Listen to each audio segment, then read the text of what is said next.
The drive from Queenstown to Milford Sound Fjord is one of the most iconic in New Zealand. In this video I'll point out interesting places and sites along the way and talk about alternative ways to visit Milford Sound from Queenstown. My name is 𝗏𝗏𝗃𝗃𝗃, I'm a New Zealand travel designer, so let's get started. First of all, we're looking at this beautiful Google map and we can see there's only one road access from Queenstown to Milford Sound. It says it's about 4 hours and 10 minutes. As usual with Google Maps in New Zealand, you need to add about 10 to 15% in additional time. So more like 5 hours. This is one way. First of all, I want to cover different ways getting from Queenstown to Milford Sound. First one obviously is to go with a car self-drive. Again, it's a long way, one way and return, 10 hours plus 2 hours on the cruise. So it's a long day. The second option, also a long day, is going with a coach from Queenstown to Milford, incorporate a cruise and then go back. The third option is to actually fly from Queenstown Airport into Milford. There's an airstrip and then do the cruise and fly back. Obviously, this is weather dependent, and as we know, or as you probably know, the west coast of the South Island has quite high rainfall, so keep that in mind. You can also go back with a coach. That's another option which will give you the best of both worlds, and you have basically about 8 to 9 hours day trip. The third option is something a little bit unusual. You can actually walk on the Routeburn Track, which goes along here in the northern part of Lake 𝗥𝗲𝗹𝗽𝗀, and you come out at the divide, which is right on the Milford Road, and then you can connect to Milford Sound, and there's a couple of accommodation options I will talk later in this video. So let's assume you will be traveling either with a rental car or with a coach into Milford Sound. So the first part of the journey is along State Highway 6, and then you go along State Highway 94. So for the first part, you will be traveling along Lake 𝗥𝗲𝗹𝗽𝗀, which is that huge lake Queenstown is located on. And this is the first part. It's a bit of a windy part. I'll show you a picture in a minute. There's a couple of places you want to stop, like Devil's Staircase. This is a gorgeous spot. You can enjoy the scenery here. We have the mountains on the other side. This is looking towards north, towards Queenstown. So as you can see, the road is winding around these corners. So keep that in mind. That is the part which is a little bit windy. So afterwards, you're heading further south and you can stop at Kingston. Kingston is a lovely little spot. Used to be the base for a steam engine, which is connecting, in the old days, connected Queenstown with the rest of the world with supplies. But there's a cafe, there's also toilet facilities, so keep that in mind. So when you depart Kingston towards the south, you're crossing from the Otago region into the Southland region. You just continue further south. There's one little spot, it's maybe listed in some of the older guidebooks. This is the railway station for the Kingston Flyer. The Kingston Flyer used to be a key attraction in the area, but it's currently no longer operating. You can still have a stop here and have a quick look around. Now heading further south, there's a gallery which has been established a few years ago now, but it's maybe a cool spot for people which are interested in photography to pop in and check it out. Garston is the next little village along the way. There's a cool little coffee shop as well as public toilets, so you want to keep that in mind. Now, as you can see, the road is pretty much straightforward, really good driving. There's another village you're passing through, 𝗥𝗲𝗹𝗪. One of those really rural support towns. It's very small, this one here. So you continue further south and it's just straightforward. There's a couple of spots you can stop, but nothing too exciting. Now you're coming to this little corner, it's called 𝗏𝗏𝗃𝗃𝗃. There's a little cafe place. You turn to the right here and you're traveling towards Mossburn. And here again you turn into the main road 94 and you're heading towards Te Anau, which is located in the Fiordland region. So along the way you're coming through a beautiful red tussock conservation area. This is maybe worthwhile a stop too, especially on a fine day. Let's have a quick look at some of those pictures here. It's a stunning area. It's totally different to what you've seen before. Also, yes, it's a big farming area, especially sheep and also dairy now. So this is already Milford Sound. We're getting there later on. So you're now arriving into the Te Anau area, and this is where it really gets interesting. Te Anau is the hiking capital of New Zealand. So the Fiordland National Park, which is here located on the left-hand side, it's a huge national park, 1.3 million hectares, and there are 14 fjords on the coast, but only one fjord is accessible with the main road, which is here the road we're going today into Milford Sound. So just as a side note, from Te Anau you can do a number of hikes and walks. So one of them, the famous one here, is the Kepler track on the left hand side. There's the Hollyford, there is the Routeburn Track I mentioned before, but let's dig into the details here in respect of going through Te Anau. You can either go into the village and have a stop, have a lunch or whatever, or you can do a little shortcut here and you go through the industrial area and you're heading on north now, going towards the 𝗥𝗲𝗹𝗽𝗀𝗀 Valley and Milford. Here's another little stop. You can look over to the south arm Lake Te Anau, which is also a fjord. Actually, it's been carved with glaciers over the last million years or so. So the drive between Te Anau and Milford Sound is around about 120 kilometers. You have to calculate about 2 hours because there's a number of bends and it can get a little bit windy later on. So let's go into the details here and let's check out sites you want to stop.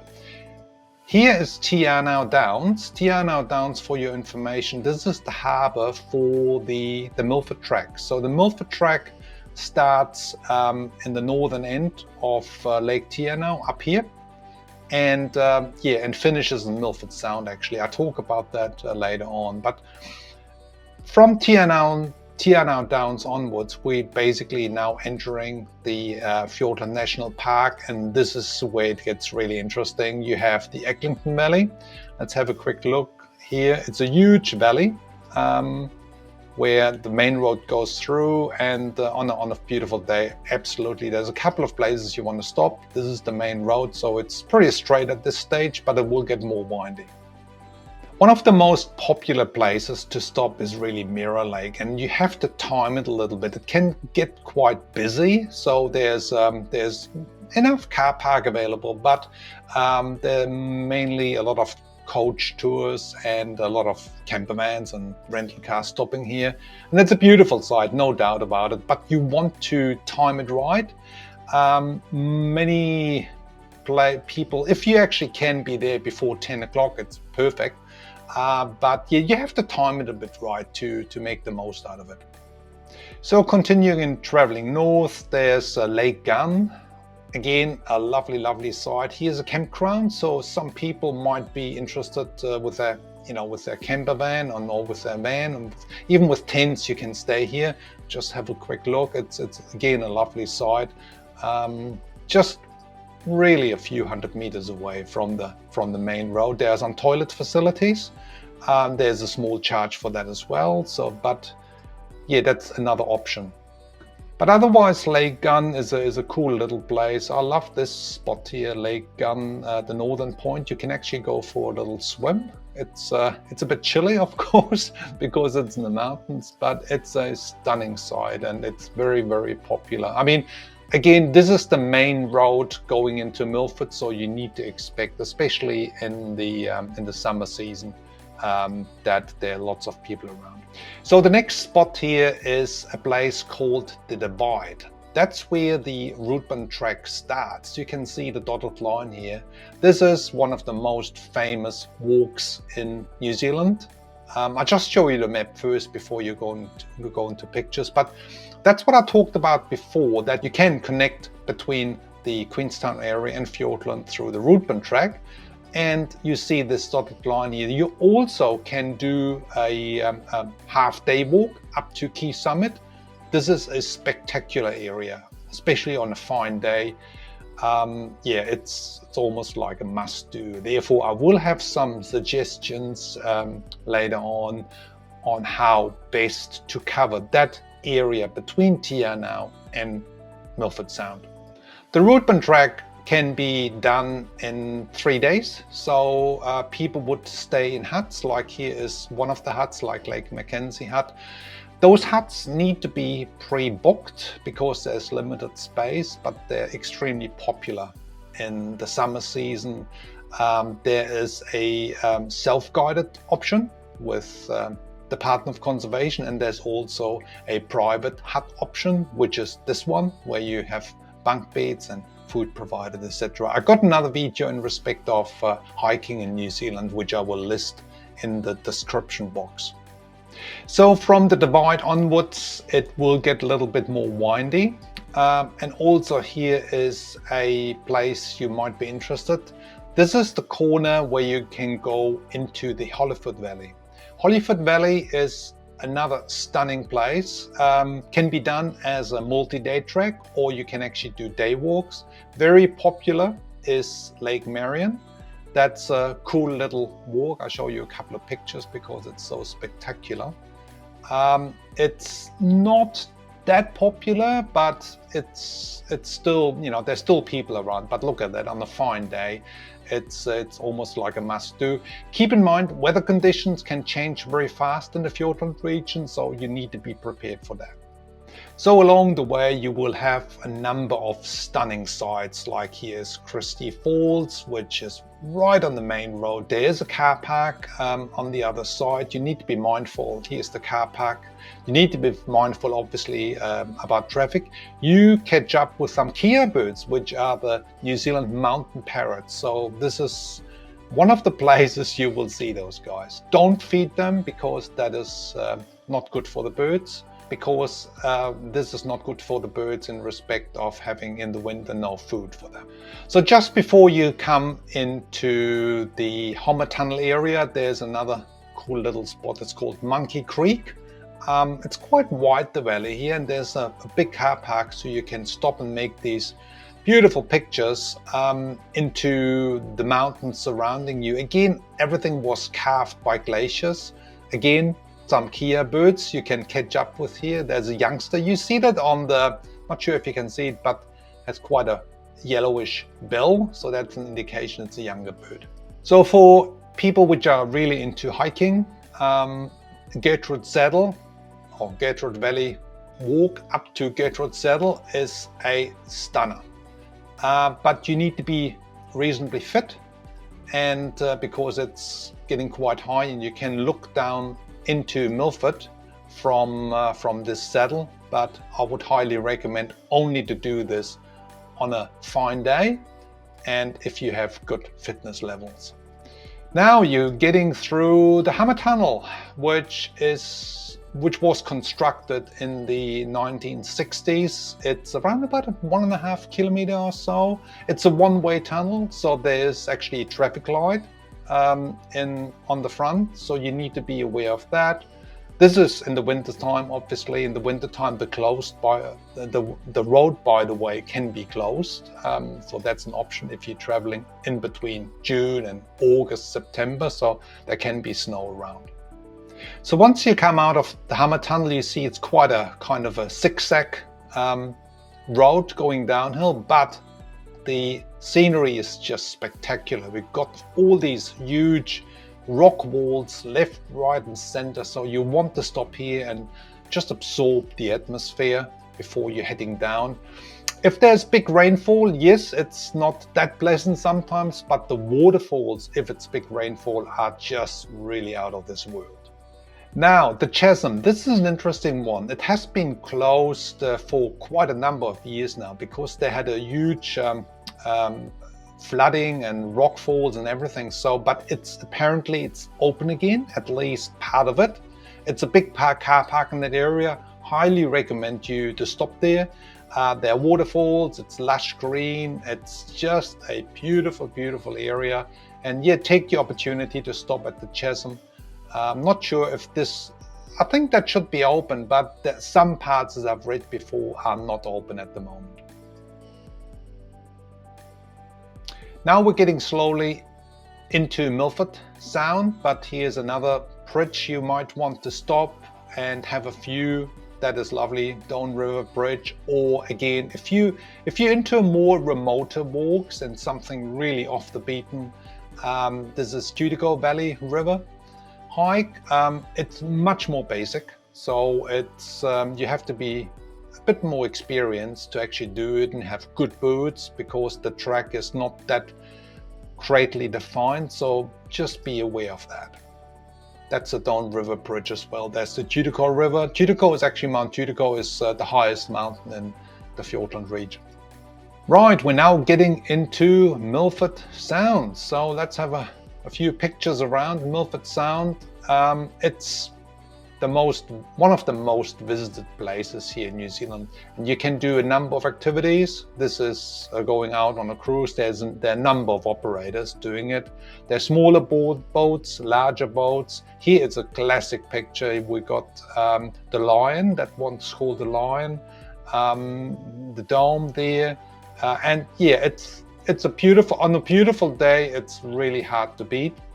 It can be bad weather as well, of course. So the cruise normally takes about a couple of hours, depending on the weather conditions and sea conditions, but you're passing those kinds of stunning waterfalls. There's commentary on board, and you get a lot of the detailed information about the environment. You often can see dolphins, you can see seals, especially when you go out on a kayak. Obviously, it's a bit of a different experience. You can incorporate a day tour into Milford Sound with a cruise and a kayaking, but you need to either start early in Te Anau, or you can actually stay overnight in Milford Sound. So here also we have the wharf in Milford Sound. It's the airstrip here, and we have the marina. This is actually the point where I mentioned before that there is the Milford Track. The Milford Track is normally a 3-night, 4-day hike. You can either do it independently or with a guided tour, but there's also a day hike, which I highly recommend.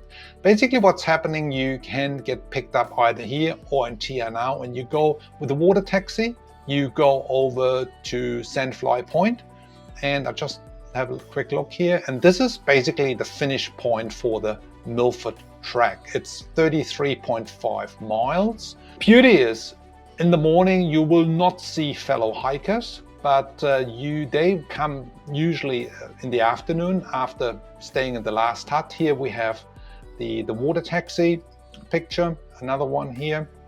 So it gives you kind of an idea. Milford Track is by far the most famous track in New Zealand. Lots of foreigners walk it as well. Now let's talk about accommodation options in Milford and in the Fiordland area. Actually, in Milford there are very limited options in respect of accommodation. There's one which is quite cool actually. It's the Milford Sound Lodge. They have different accommodation options. They have lovely chalets. So that is, I stayed there once, and it's been lovely. The one thing you need to keep in mind, the sandflies, little flies, they can be quite obnoxious. They're only active during the daytime, so at night time you don't have any problems. So that's one option. The second option, you could actually go on an overnight cruise with one of the operators. There are some basic cruise options, there are some more luxurious, but I'll leave some links in the description here as well. Now I want to talk about some other alternative options to actually discover the Milford Sound area. Apart from the day tours, which are really demanding in respect of time, my recommendation is actually to stay in Te Anau and have 2 or even 3 nights. This will enable you to really discover that kind of Milford Sound area, even some local hikes like Key Summit and even the Kepler track you can do in the afternoon, will be much more pleasant and relaxing and a more deeper experience. You also can stay here in Te Anau. There are many accommodation options, hotel, motels, camping grounds, whatever you want, lodges, bed and breakfast. But yeah, that is my kind of key recommendation. Doing a day trip from Queenstown to Milford Sound is not really my preferred option. Another couple of things I want to mention is that if you're using domestic flights and you're coming either from the North Island or you're coming from even Australia, you can fly into Queenstown. Why don't you actually arrive in the afternoon, pick up a rental car and drive the 2 hours and a bit to Te Anau, stay 2 or 3 nights and then explore the Milford Sound area and the Fiordland National Park in general. The other way to incorporate the Milford Sound region and Fiordland region is actually if you're coming from Dunedin here on the eastern side of the South Island and you're traveling all the way through to Te Anau, that's another way to do it, and then actually going back to Queenstown and even 𝗏𝗏𝗃𝗃. So this makes actually more sense and you have a much more balanced itinerary. So that brings us to the end of this video. I hope you enjoyed the information I provided, was helpful to you. Please hit the subscribe button if you want to hear more about travel itineraries and travel tips in New Zealand. Otherwise, I'll catch you in the next video. Thank you very much. Bye.